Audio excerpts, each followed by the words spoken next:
Welcome. I'm Si Alhir, and we have an absolutely tremendous guest with us today. First, to the Muslim community, we say Eid Mubarak. To the American community, we say Happy 4th of July, Independence Day. Ever so briefly about myself, I'm a business coach and consultant with a focus on transformation and change. I partner with organizations at every level to help them calibrate their business models and operating models for maximum impact in the world. As I operate really as a catalyst and alchemist, I help organizations embrace what I like to call the sacred triad: reality, human nature, and identity. By embracing the sacred triad, I help them ensure their aliveness through their awareness to achieve the greatest impact possible. Let me briefly say a few words about our guest today and his work and why we've invited him.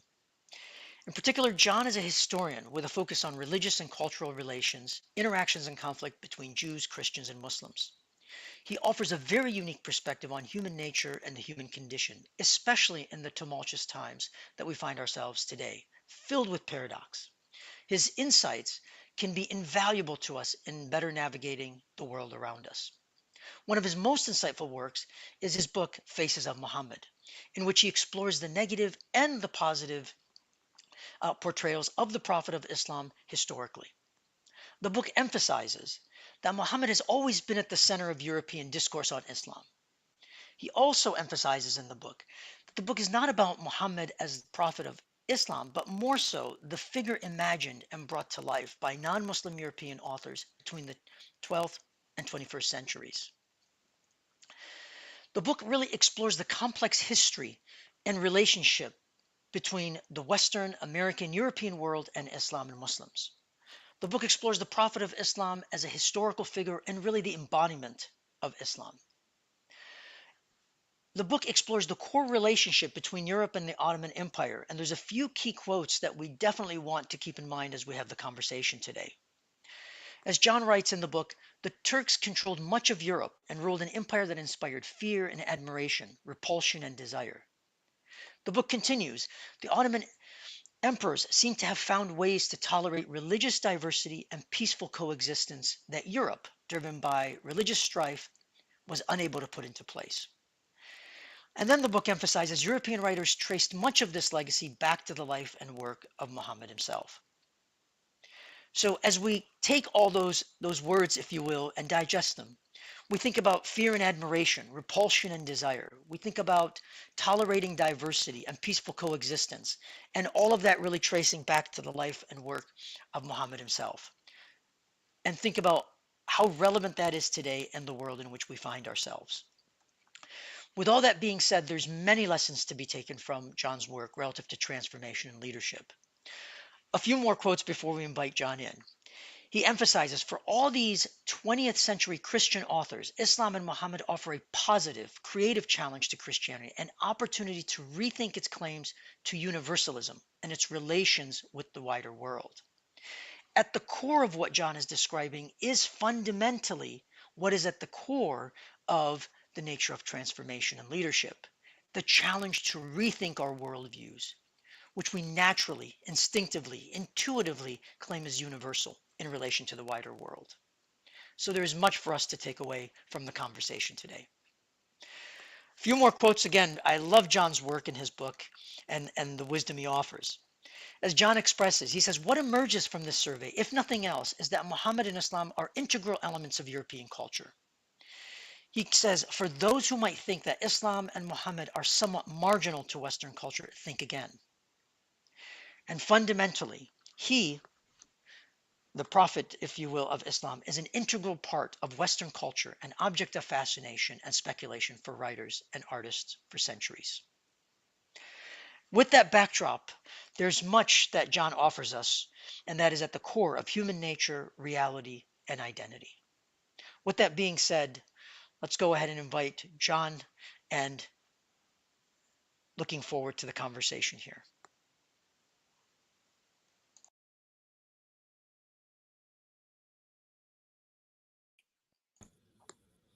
John, welcome, welcome, welcome. Hello, Sai. Good to see you. Likewise, my friend. An absolute pleasure to have you with us. And I have to say, I do not believe I did you justice and your work, if you will. So I would, in my introduction, so I would love for you to just to briefly introduce yourself to the audience and tell us, who is John Tolan, dear sir? Well, thank you. Well, I'm a historian. I'm working and living in France for the past almost 30 years. I was born in Wisconsin and went to school at Yale and Chicago. And I've been working for 30 years on the complex interactions between Jews, Christians, and Muslims, primarily in medieval Europe, because I'm a medieval historian and a Latinist. But more I've read and the more I've delved into this, the more I've gotten interested in other parts of the world as well, and trying to grapple with learning other languages, including Arabic as well. And one of the things that struck me is how much, there are sort of two paradigms when people think about Muslim-Christian relations. People think about the connections between these two religions, and three, including Judaism. There's the clash of civilizations construct, where you imagine, crusade and jihad, Muslims and Christians fighting against each other, these clashing, competing civilizations. And then there's the convivencia vision, which is, everyone got together fine. They all appreciated each other, respected each other. And we see this particularly in some books written about medieval Spain, but also about Baghdad, is that there was this sort of working together, living together in this idealized way. Well, of course, the reality is more complex than either of those would make us see. And what I've been trying to do in my work is to appreciate just how much there's push and pull, as you said in your introduction, when Christian Europeans look at Islam, they see it both as a competing religion and as a competing civilization. In some cases, particularly through the Middle Ages, a very enticing civilization, which provokes both desire and jealousy, fear. And I try to look in my work at how all those are mixed up together. And so, as I say, some Europeans have the feeling that Islam arrived in Europe with the immigration of the 20th century. What I try to show is that Islam has been part of European culture since the 8th century, since the arrival of the first Muslims on Spanish soil. Excellent, excellent, John. I love and appreciate how you described it again and echoed it here, and the book echoes it around the reality and the complexity of that reality, because it is not black and white. It's so crucial to understand the complexities. And one of the key concepts that grabbed me, especially in chapter 5 and chapter 6, John, is around priestcraft, if you will, and how that relates to the Prophet of Islam as a reformer, a revolutionary, lawgiver, legislator, lawmaker, etc. I would love for you to kind of just sort of help us begin to better understand this concept of priestcraft and the dynamics that you talk about in the book, John. Yeah, we're in the context of the War of Religions, of the Protestant Reformation, and there are a lot of Protestant authors that criticize the role of the clergy in the Catholic Church, and some Catholic authors as well have criticized the role of the clergy in the Catholic Church. We see in England some authors criticizing the role of the clergy in the Anglican Church, and in various cases, the complicity between the royal ruling families and the church authorities. So for some of these authors, they look to Islam, and they look in particular to Muhammad as a counterexample. Here's how we could do things differently. And in particular, they see Muhammad as somebody who abolished the clergy. They say there's no clergy in Islam. There's a direct relationship between the believer and God. So you abolish the clergy. You don't have this powerful, grasping clergy that's that's taking wealth from the society, that's trying to control society, and you have a much more democratic society. So what seems ironic for us today, in today's world, was in fact something fairly common, not among everyone, but among a group of intellectuals, starting in the 17th and particularly in the 18th century, who saw Islamic society as much freer and much open than European Christian society, in part because they had abolished the power of the clergy. Wonderful, wonderful. And John, if you know, there's a few phrases in the book that I quite honestly thought were so powerful and brilliant in how you described it. And thank you for that elaboration.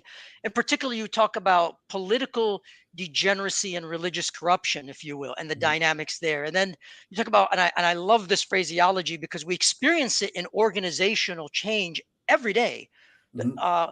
When I mention those words, to quote you, we call it dysfunction and anti-patterns. Mm-hmm. And you talk about the dynamics between political power and religious authority. Mm-hmm. And you mentioned, you say Islam is good to think with. It helps them, if you will, imagine other ways of organizing European society, and the better ways, exactly as you're talking about, relative to the relation between political power and religious authority. So there is a lot for us to take away. If you look at leaders that are dealing with some of these challenges, my good Mm-hmm. friend, what immediate advice sort of comes to your mind as that they should really consider as they look at those dynamics? Well, what's interesting about these passages you talk about, some of these authors of the 17th and 18th century, I mean, very few of them had ever met a Muslim. Yeah. Very few of them had voyaged, beyond Europe. So their interest is less in Islam per se and the Prophet Muhammad per se than in what they can take away from their reading the Quran, from their reading about the life of Muhammad, and the reading about the history of Islam, the lessons they can bring for European civilization. So in some ways, they have a very sort of idealized vision of Islam that doesn't really correspond to the way Islam was practiced in Muslim countries in the 17th and 18th century. Very bookish idea of Islam. But sometimes this sort of mental exercise of imagining how society could be created differently can be extremely useful in starting to rethink new ways to do things, try to get outside of our habitual ways of doing things. Beautifully expressed, beautifully expressed. The imagining or reimagining, if you will, and I think is extremely powerful in terms of reforming our habits, our organizations, and the way that we operate. So there's a lot to take there, from what you've offered, John.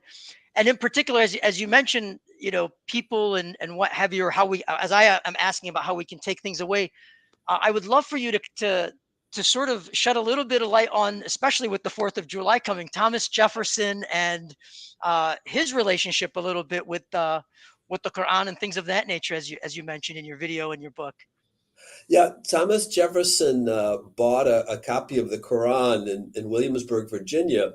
It was an English translation of the Quran, a very important and influential translation because it was an Englishman named George Sale, who translated the Quran, published his translation in 1734. And this is one of a long series of translation. The Quran was translated first into Latin in 1143. That Latin text was recopied and then published in 1543. There were other translations from Latin into other languages, Italian and German, directly from Arabic into French in 1647. So there are other translations before, including a translation from French into English. But all of these translators had given prefaces in which they had said, Muhammad is a false prophet, Islam is a heresy, which is to say an illegitimate deviation from Christianity. And so whether, in any case, they felt an obligation to frame their translation of the Quran, publishing a Quran, as a way to combat the errors of Islam, which was denounced as a false religion. George Sale is the first European translator to do something very different. He says nothing about Islam being a false religion, Muhammad being a false prophet. On the contrary, he tries to give an accurate translation as he can, and he has a long preface, a preliminary discussion, as he calls it, in which he sets forth the history of the life of Muhammad, the early history of Islam, describes what's in the Quran, and he does so for the first time by a European Christian writer in a completely unbiased way. And on the contrary, he presents Muhammad in the ways we have just been alluding to, as rather a reformer, somebody who was a pure monotheist, who saw that the different Christian churches of the time were corrupt and the clergy had too much power. So Islam comes across in this translation, and particularly in the preface that he writes this translation, as not only a respected monotheistic religion, but in many ways a model of how a religion should be, and in particular how a religion could be in society. And so we know that he was part of an intellectual movement that sort of rehabilitated Islam, and his work was very important in that. So we know that Thomas Jefferson bought this. We know that the French philosopher Voltaire bought it. It was because Voltaire had spent some time in London, and he was quite influenced by it.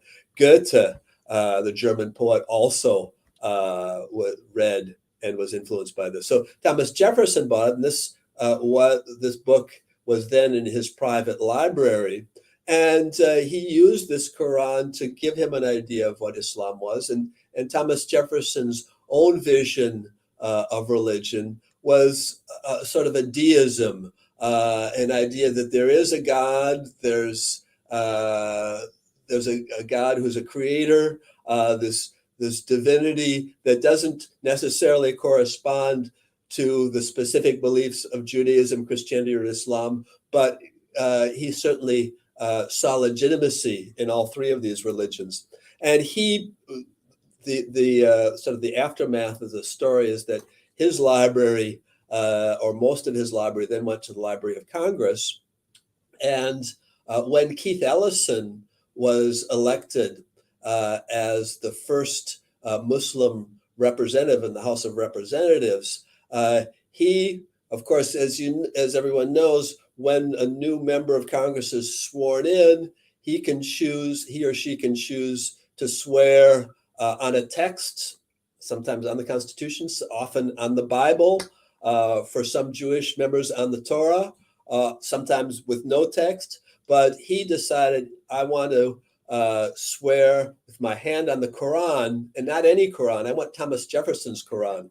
So you can see the picture where this Quran was taken out of the Library of Congress, and you see Nancy Pelosi holding the 2 volumes of the Quran, and he's got his hand on it as he swears this oath. So that's a nice little story to help us celebrate the 4th of July and the Eid. Definitely. And John, one of the things that really struck me as I was reading, if you will, about sales and what have you in your book, is the whole notion of translating. When we're translating something, and I look at organizations that call it a best practice, right? And they try to implement it. When they translate something, organizations, what they will do is they will feed into what I would say the priestcraft, to use the word, the political power and religious authority aspects that are ingrained within their culture. So they skew the message at times. So when I read your work, it resonated so deeply that we have to be very aware and conscientious not to do that, but truly to respect the things that we're translating into our environment, very much like you described relative to sales. Absolutely. Excellent.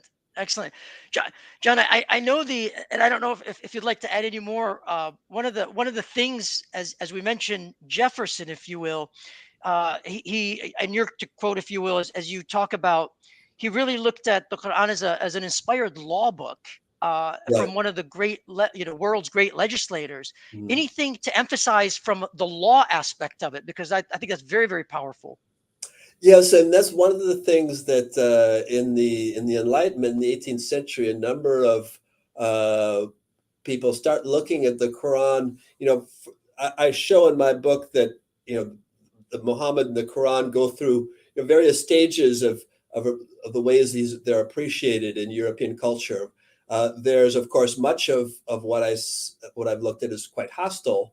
The idea that Muhammad is a false prophet, that the Quran is a false revelation, that the Quran is a heretical text made out of a jumble of Jewish elements, Christian elements, and pagan elements. So there's a lot of negative, but then there's also quite a bit of curiosity and people reading the Quran in order to learn Arabic. It was appreciated that the Arabic is a Semitic language very close to Hebrew, so that people who are interested in studying Bible, Christians who are interested in studying the Old Testament, realized, well, learning Hebrew and studying the Quran can help us learn about learning Arabic and studying the Quran can help us learn about the Hebrew Bible, understand the history of the Middle East, understand the whole history of dynamics between Jews, Christians, and Muslims. So there's a curiosity. And then you have, to get back to your question, you have some of these Enlightenment authors who are looking for, they're thinking about politics and how to restructure society. And of course, traditionally in Europe, in Western Europe, there had been two bases for law. There's the Bible and there's Roman law. And then there's, of course, different local legal traditions. But some of these authors are looking for new legal traditions. Again, not necessarily to import legal traditions, but just to be able to think about, have something that's good to think with, as you said. So the Quran is seen, and of course, in the Quran, there are a number of passages which have a legal aspects, whether it's concerning marriage, inheritance, booty for war, or a whole number of other things. There are a number of passages in the Quran that have to do with law, just as there are in the Bible, and particularly in parts of the Old Testament. So the Quran was seen, among other things, as a legal text. Muhammad, who is usually portrayed by these authors as the author of the Quran, is thus seen as a legislator. And while that could be portrayed in a negative way, increasingly it was also portrayed in a positive way.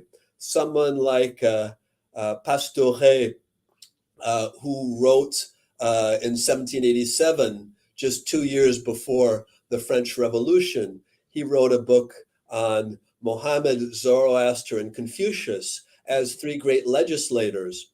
And he compared their lives and their work.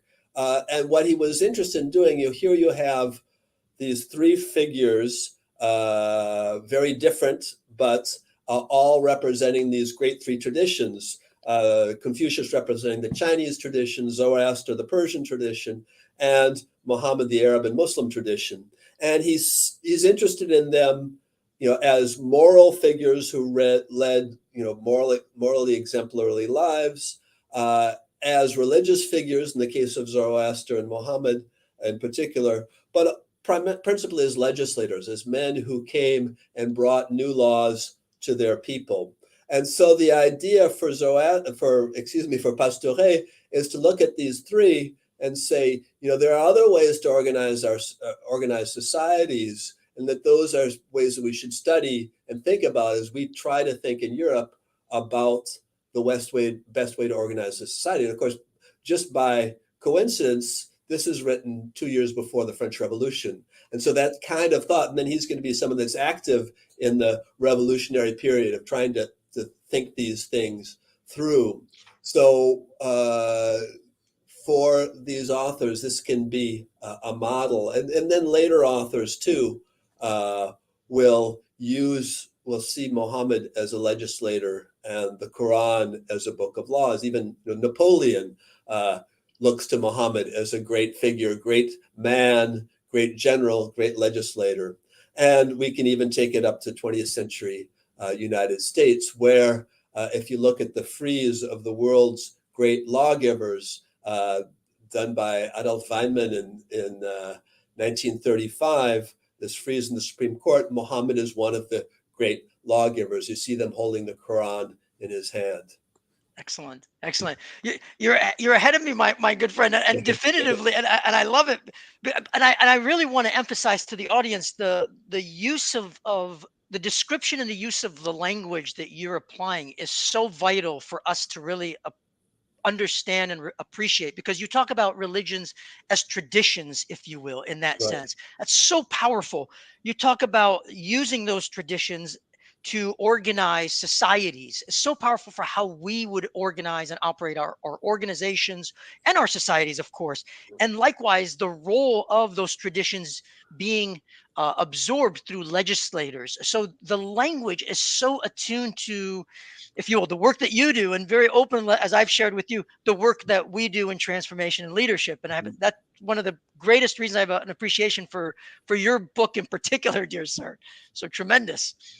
So, so Thank you. you're most welcome. So if you're good, I'd love to dig into Napoleon, as you mentioned a Right. little bit more deeply. Yeah. Well, Napoleon.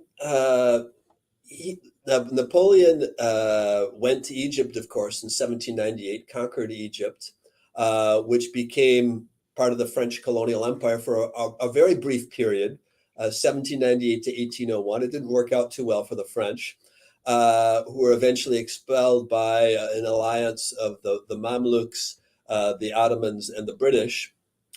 But when Napoleon went to Egypt in 1798, he took with him the Quran, and the Quran he took with him was in French, and it was in the translation of Claude Etienne Savary. Savary published his work, his translation of the Quran, in 1783. Savary was an Arabist, a French intellectual who had spent a good bit of time in Egypt. He wrote a book called The Letters from Egypt, which were sort of a bestseller in the mid 18th century France. And he translated the Quran in Egypt. And his translation is very much in the same spirit as that of George Sale that we just talked about into English. Savary also has, he writes that the earlier translations into French and into Latin were poor. They didn't capture the beauty of the language of the Quran. He says, Arabs will tell you that the Quran is a beautiful text, a poetic text. And in our translations that exist, you don't get a sense of it. It seems very prosaic and very sort of ugly. So he says, I'm going to try to give an idea in French of the beauty of this text. And I'm going to do it, he says. I wrote my translation in Egypt so that I could be surrounded by the sounds of the Arab language. I could hear the call of the muezzin 5 times a day. So it's a very poetic, sort of admirative approach to translating the Quran.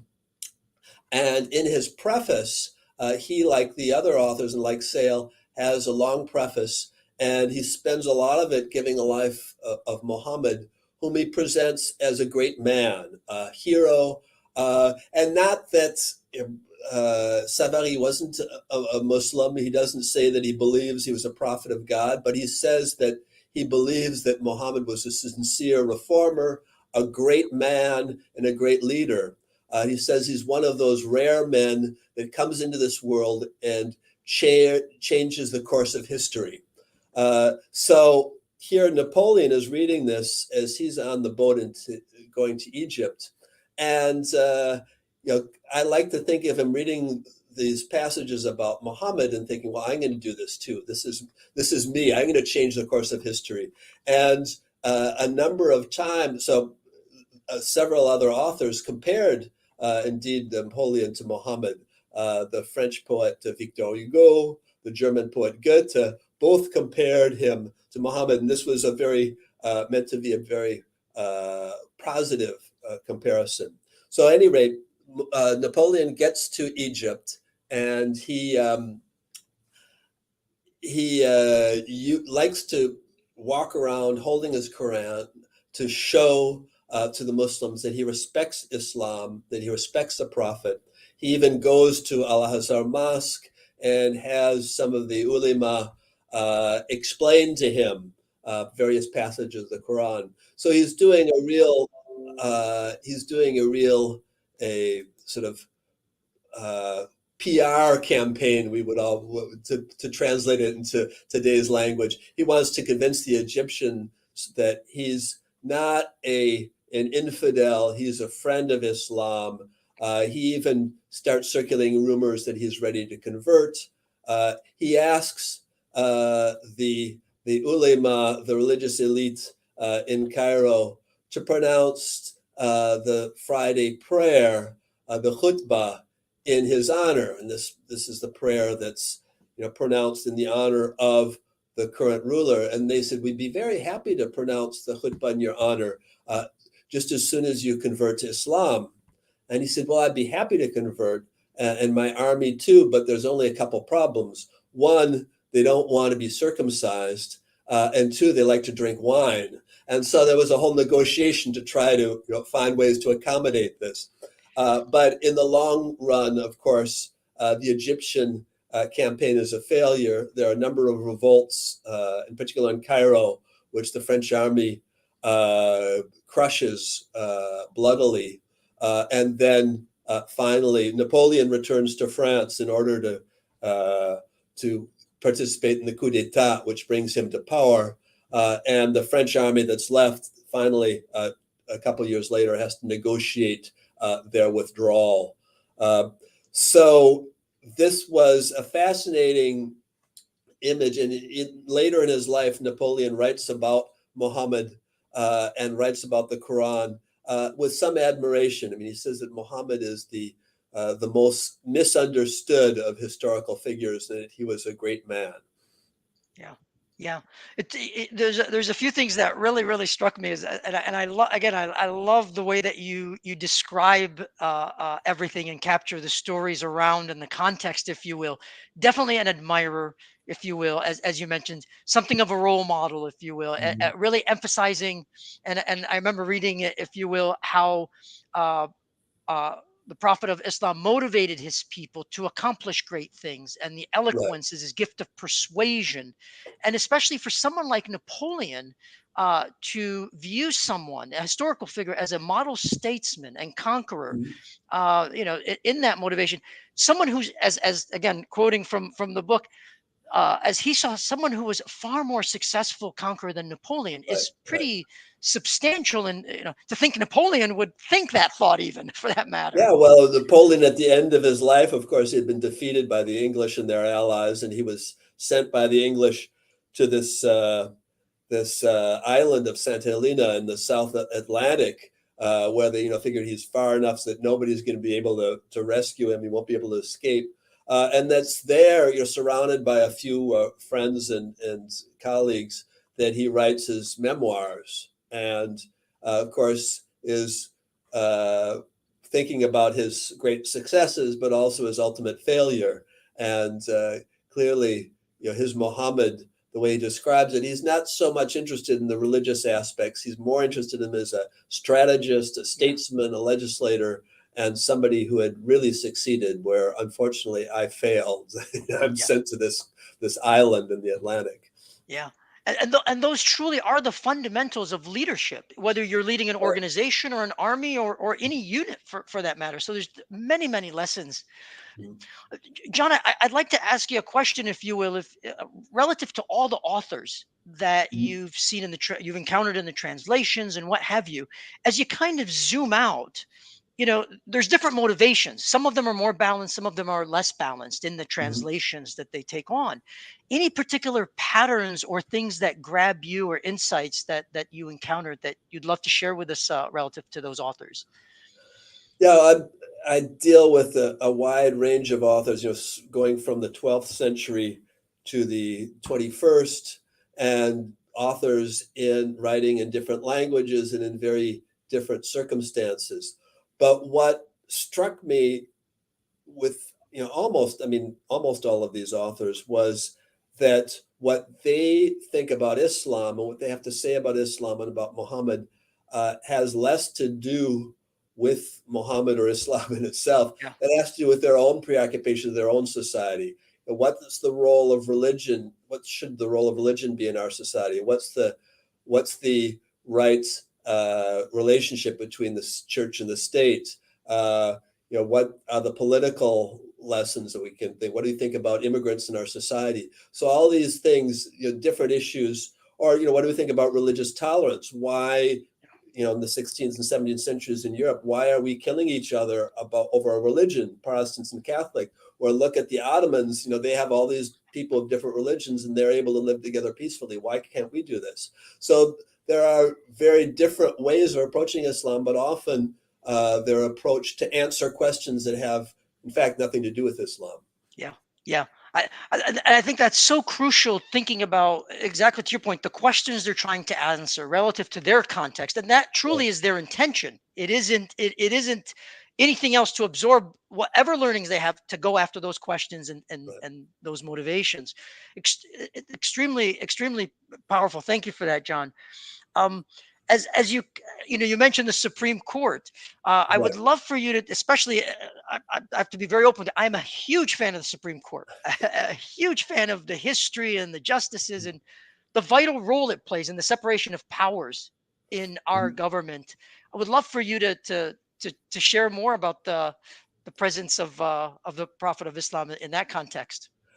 Yes, well, this was, there was already in the 1920s, Charles Lopez was a sculptor who had done a series for the New York Appellate Court. He had done a series of sculptures of standing statues of great legislators that were on the roof of this appellate court, and Muhammad was one of them.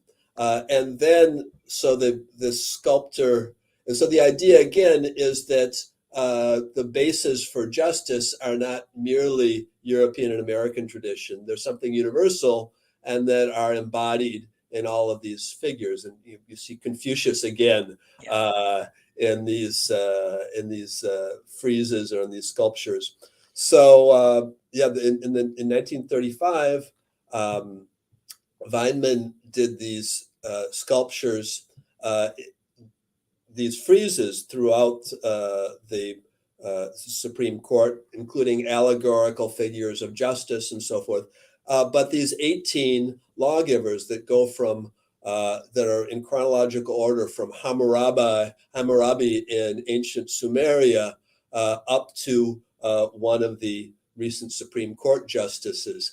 So, and they're, most of the figures are from the European legal tradition, but there are a number of other figures as well, including Muhammad, who you can see standing, since it's chronological, he's standing between the Emperor Justinian and the Emperor Charlemagne.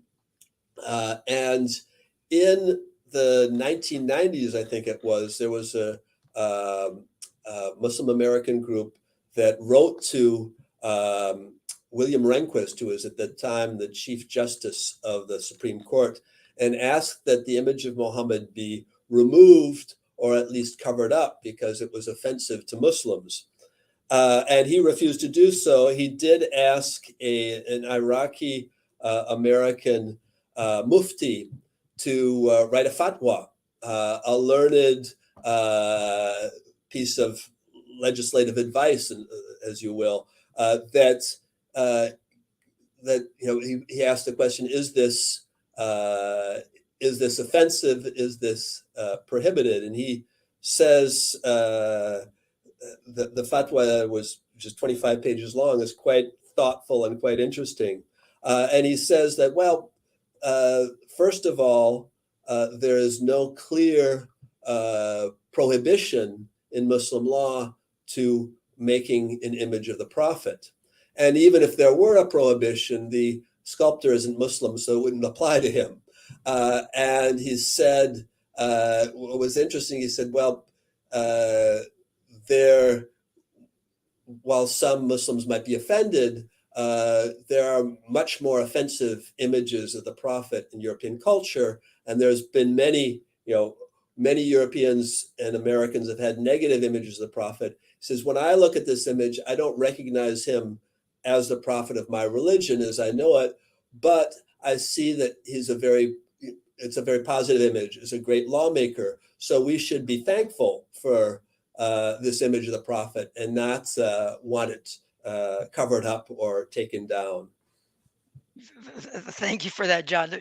The context is enriching to understand the details. So definitively, thank you for that. You, you know the as you kind of reflect on all the different images and figures and what have you, there's so much that is expressed in those friezes that really drives so much of the fundamentals, I'll say, in the US. The Supreme Court is the highest court in the land and what have you. So truly goes to the core of our being, I'll say, and our identity here in the States, as the Supreme Court is. Mm-hmm. John, there's if you'll, we've covered a lot of ground, and I know we're at really surface level. Quite honestly, I would love for you to share anything that you can around the European Quran project that you have. I was extremely fascinated with some of the initiative there. I would love for you to share anything that you can with us relative to that initiative, if you don't mind. Sure, I'd be happy to do that. So this European Quran project is financed by the European Union, the European Research Council. And they've given us a major grant. I say us because I'm with three colleagues: Mercedes García-Renal, who's in Madrid, Roberto Totoli is in Naples, and Jan Loop is in Copenhagen. And together we're directing this research project. We've got a team of about 35 scholars, young postdocs and PhD students. We've organized a lot of conferences and so forth. We have a website which you can find. It's uqeuqu.eu. And so you can find out more about our project. The idea is to show how much the Quran has been part of European culture. In a way, it's a follow-up to my Faces Muhammad book, in which I tried to show how much the figure of Muhammad has been important to European culture since the Middle Ages. Here, we're looking at how the Quran has been important in European culture since the Middle Ages, since this first translation into Latin in 1143 in Spain, and how various European authors, artists, etc., have tried to confront the Quran, translate it, sometimes write polemics against it, but also to use the Quran in unexpected ways. You have, in the 16th century, you have Protestants reading the Quran to find arguments against Catholics and vice versa. You have other people, as I mentioned earlier, who are using the Quran because they want to learn Arabic and learn more about Arab society, about Islam. So you have a great variety of ways, and of course, then you have the example of Napoleon that we just saw. A great variety of ways in which Europeans engage with the Quran. Excellent, excellent. We'll definitely stay close to that project. Keep an eye on, and I hope you'll return as the journey continues to share more of the learnings. Yeah. Absolutely tremendous, John. I have to tell you, one of the reasons that I gravitated toward you and when I reached out to you, and based on reading the book, is the degree of perspective that you bring, dear sir, in your focus on religious and cultural relations and interaction and conflict between Jews, Christians, and Muslims, and really the balance that you bring is very much what the world, I'll say, needs more of. Let me put it that way, John. So very deeply appreciated. So I want to ask you, sort of, as we're coming to the closing of our time soon. We've all heard the statement from George Santayana that those who cannot remember the past are condemned to repeat it, or Absolutely. those who don't learn from or don't know history are destined to repeat it, is another sort of a statement that I've heard. But my good friend, any words of wisdom, any thoughts that you'd like to leave us with or touch upon that you feel our audience would benefit from hearing your voice, sir? Well, I mean, I appreciate that, and one of the things I try to do as an academic is to, one, of course, be as objective as possible, and to try to, read my sources in context and develop that context in a full and understandable way. But part of what I try to do also is to bring, one can be an historian and be looking at things from the Middle Ages, but one is, I live in the 21st century, and I'm very much aware of the debates and difficulties of our societies here in France and Europe where I'm living, or in the US where I'm from.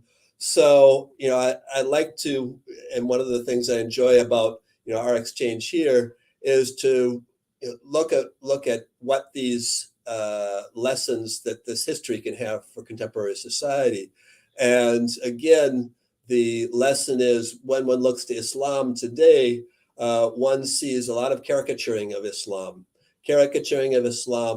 on the part of right-wing populists who are against Islam, who say that Islam has no place in European or American culture, but also caricaturing of Islam by people who say they're Muslims, who are Muslims, and who think that Islam is a very sort of simple legal code. If one, wears certain clothes and does the rituals, that's all that Islam is. Well, Islam has a long and complex and very rich history. So, and Islam is a religion of the book. So, for those who want to be Muslims and want to think about Islam in our society, read a lot of books and really think about the place of Islam in our modern world. Beautifully expressed it. And again, you echo, dear sir, the approach to reality being complex, and we have to be able to really appreciate it the way that you've approached the work that you do, and what have you, and the humanity that you bring forward, and the balance, again, cannot be applauded enough, quite honestly, all around in everything that you do, John. So thank you, dear sir. Well, thank you so much, Sai, for this, and thanks to all who've listened in. A pleasure, John, and I hope you'll return, my friend, and by all means we will keep a pulse Pleasure. on you. Thank you so Very much. good. Thank you, John. Thank Thank you, and you. thanks. Bye-bye. Thank you. Bye bye, and thank you for all who've joined us, and we look forward to future conversations. Thank you.